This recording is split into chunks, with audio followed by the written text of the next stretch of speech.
What is up guys, and welcome to today's video where I'll be looking at some of the biggest transfers that happened in the deadline day for EPL. So we are going to start off this video with the first player, who is David Luiz, which not a lot of people expected, and he went back to Chelsea after 2 years in PSG. Now obviously a lot of people kind of questioning this transfer. In my opinion though, I think it's a decent transfer for Chelsea. Obviously he's still a little bit overpriced, but I think he'll be good since Zuma is still injured out, Terry's getting old, and apparently Conte wasn't very happy in defense. David Luiz, he can also play in the defensive midfielder, a very creative player, good passing. Yes, sometimes makes silly mistakes, I guess, in defense, kind of unreliable, but still I think it's a pretty good signing for Chelsea. And then we are going to move to the next player, who is going to be Slimani. This player was linked with Leicester about a week ago for like few days, and it actually happened on the deadline day. Again, I'm going to say this is a very good transfer for Leicester City.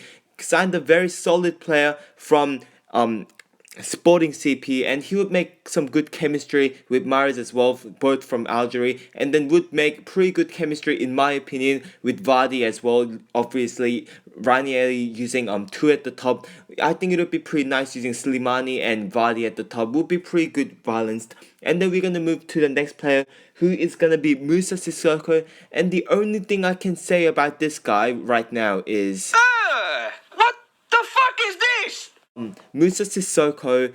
This one is a questioning transfer because he wasn't really good in Newcastle last season. He was pretty good. I'm gonna say that he's pretty decent in the Euros, but that was like his only performance, like I don't know, 5-6 games in the Euros where he was quite impressive, and his price just jumped so high. I think he was sold to Tottenham for $30 million, and then we also can't knock out the fact that he rejected Everton in the last minute. Everton had everything ready. They were ready for the medical. They had a private jet ready, and Sissoko is just like, you know what? I'm just going to ditch Everton, and he went to Tottenham. And then we're going to move to the next player, who is going to be Enner Valencia, who Everton signed as I don't know, a striker to, I guess, backup option for Lukaku, I guess, because Enner Valencia wasn't too impressive at West Ham. I believe he only scored 4 league goals last season, but still a decent option, I guess. I mean, it's better than signing absolutely no one. I mean, they still have Kone, but Enner Valencia would be a decent option as well as Lukaku. And then we're going to move on to the next player,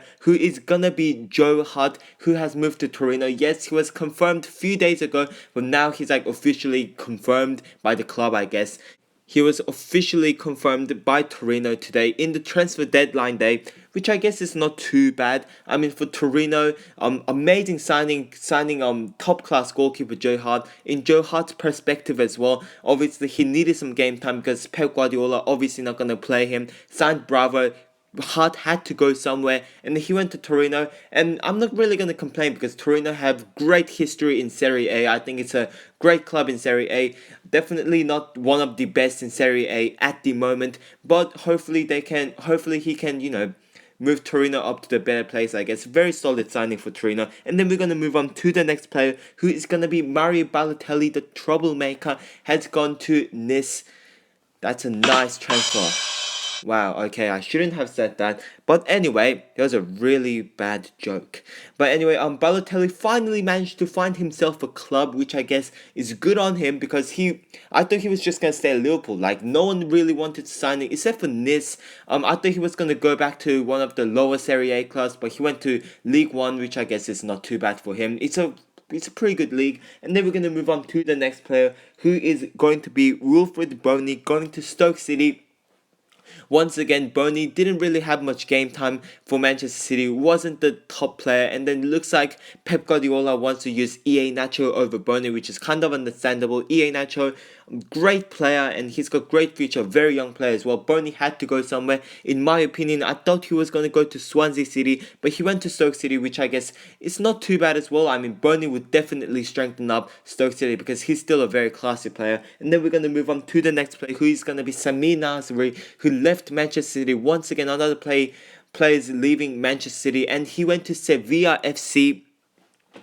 And then, well, in my opinion, not a bad transfer, I guess. Well, Nasri, I didn't really think he was gonna get a game time. Too much injuries lately. Sevilla FC obviously winning Europa League a lot lately, and I guess for Nasri's perspective as well, good club to build up his career. I guess that Sevilla is a pretty solid club, and for Sevilla as well, pretty decent transfer Nasri is. And then we're gonna move on to the next player, who is gonna be Marcos Alonso for Chelsea, a fullback signing for Chelsea, which I'm pretty sure a lot of Chelsea fans are waiting for. Two defenders signed today, which I guess Chelsea fans would be pretty happy about. Marcos Alonso obviously plays at left back. Ivanovic getting old. Azpilicueta may move back to right back, and then Marcos Alonso could play left back, or maybe he could just be kind of a backup option for Azpilicueta, I guess. But he's not the fastest player, I guess, but not so much a problem. He's got the height, he's got the strength, so I guess he would be a pretty decent signing. Came from Fiorentina, of course. And then we're going to move on to the next player, who is going to be Arbeloa, who has gone to West Ham United. And then I think for West Ham, I think it's a very, very good transfer for West Ham, because obviously they're having a little bit of problem at right back. And yes, Antonio can play at the right back, but I think he would rather be playing at maybe wingers or the left or right midfielders. Antonio, I think, in my opinion, are better at those kind of positions. Arbeloa is solid. He has some experience. Real Madrid winning Champions League, and so he's got a real good experience. So I guess it's a pretty good transfer for West Ham. And then we're going to move on to the final player who we're going to be talking about today. It's Iliquim Mangala, who has gone to loan, I believe it is a loan, to Valencia FC or CF, whatever you want to call it. It's confusing, but he has gone to Valencia. That's the important thing. And then I think it's a good one for Mangala, because obviously he doesn't really have much game time at Manchester City anymore. Obviously signing Stones,